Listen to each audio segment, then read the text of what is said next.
At samantala, tiniyak naman ng liderato ng Kamara na hindi uusad ang balak na pagsusulong ng impeachment complaint laban kay Pangulo Aquino matapos na ideklarang unconstitutional ng Korte Suprema ang paggamit ng Disbursement Acceleration Program o DAP. At kasama natin ngayon sa studio ang ating UNTV senior correspondent na si Grace Casin para sa detalye ng balitang yan. Hi Grace, magandang gabi. Magandang gabi sa iyo, Lakay. Ito nga umiinit ngayon na usapin matapos nga ideklara ng Korte Suprema na unconstitutional itong Disbursement Acceleration Program. Kumpiyansa ang House Leader na hindi uusad itong plano ng ilang mga miyembro din ng Kamara na impeachment complaint para patalsikin nga itong si Pangulong Benigno Aquino III. Ayon mismo kay House Speaker Feliciano Belmonte Jr. Lakay, walang basehan ang gagawin nilang impeachment complaint kung ang pagbabasehan nila itong ruling ng Supreme Court na nagsasabing unconstitutional yung DAP. Ayon kay Belmonte, isa sa mga paliwanag ni Lakay, hindi retroactive ang nasabing ruling. Ibig sabihin niyan ay magiging epektibo lamang yung ruling matapos siyang ilabas ng Supreme Court ang nasabing desisyon. Ibig sabihin niyan, Lakay, magagamit lamang yung ruling sa mga susunod na paglabag. Hindi maaaring gamitin, hindi ito mag-a-apply dun sa mga paglabag na nagawa bago pa ilabas ang desisyon ng Korte Suprema. Nakipaliwanag naman ni Deputy Majority Leader Miro Kimbo, ang paggamit ng DAP ay ginawa yan in good faith. Yung mga pondo sa ilalim ng DAP, ginawa raw yan ng administrasyon in good faith. Kaya hindi ito maaaring pumasok dun sa isa sa mga ground na impeachment complaint na culpable violation of the Constitution na nangangahulugan yung Lakay na intentional at plantaran. Ito yung ilan sa paliwanag ni Congressman Kimbo. Hindi siya magpa-prosper kasi wala siyang legal basis. Because it is not a culpable violation of the Constitution, it's not treason, it's not bribery, it's not graft and corruption, it's not also other high crimes. Those are the grounds stated in the Constitution. Exactly, verbatim. Culpable violation of the Constitution, treason, bribery, graft and corruption. Yan, Lakay, yung pinakakatwiran ng House Leader, kaya naniniwala nga sila na hindi uusad itong impeachment complaint laban kay Pangulo.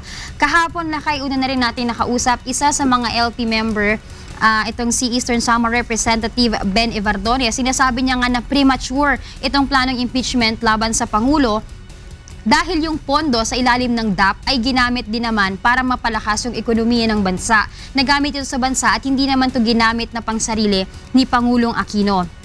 Gayunman, Lakay, kumpiyansa pa rin o desidido pa rin yung bayan o akbayan o ang Kabataan Party List Representative na si Terry Ridon na ihain yung impeachment complaint laban kay Pangulong Aquino. Ang plano nga nila, Lakay, within sa isang buwan na ito ay matapos na nilang impeachment complaint bago o pagkatapos ng SONA ay ihahain na nila ito at para makasigurado sila na magkakaroon sila ng suporta, yung ilang mga kasama niya sa kongresista ay hihikayatin niya rin para sumuporta dito sa impeachment complaint na kanilang ihahain. Although kahit sinasabi nga ng marami na wala silang bilang.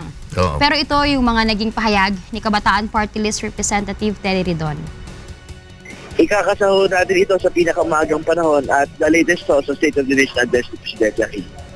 Lakay, gaya nga nung mga nakaraang impeachment complaint dito kay dating Chief Justice Renato Corona, para umusad yan, nangangailangan yan, Lakay, ng 95 na boto o 1/3 ng lahat ng miyembro ng mababang kapulungan ng Kongreso bago yan i-transmit doon naman sa Senado na magsisilbi naman siyang impeachment court. Itong impeachment court na ito o ang Senado, siya naman ang magdedesisyon kung may basihan para tanggalin sa pwesto ang isang opisyal ng gobyerno gaya nga ng nangyari dati kay Corona. Kumbaga sa may sakit nga, Grace, hindi ba? Yung hindi na makakarating sa ICU yan. Diretso lang sa punerarya yan. Dahil sa numbers game nga pinag-uusapan natin. Yan na nga yung pinaka nagiging punto nga ng ilang mga kongresista. Depende pa rin yan kung gaano karami ang papabor na kongresista dun sa impeachment complaint kanilang iyan. Pero siyempre, hindi naman natin masisisi na Congressman Ridon, no? At saka yung pang mga organisasyon na mag-file ng impeachment complaint. Tama na. It's worth the try, sabi nga nila. Pero again, it all boils down to numbers game. Yes. Ano naman masasabi nila doon sa panawagan na magkaroon ng special audit dito sa DAP? Mayroon pa statement si Speaker Belmonte, special audit. Sa ngayon, Lakay, wala pa silang inilalabas na statement, no? Kasi itong si Speaker Belmonte, ganun din yung ilang mga majority leader ay nasa abroad. So hindi pa natin sila agad nakukunan ng pahayag patungkol naman dito sa special audit para nga sa pondo na ginamit sa DAP. Pero yung DAP, linawin natin, karamihan sa mga nakukuha ng pondo sa DAP, mga senador, hindi ba? Opo. Walang congressman? Meron lakay, meron ding Mga mga ilan? kongresista. Sa ngayon wala pa tayong eksaktong bilang na nakuha, pero malinaw na meron ding kongresista na nakinabang dun sa pondo ng DAP. Alright. Maraming salamat, Grace Casin, sa kabuuan po ng balitang yan.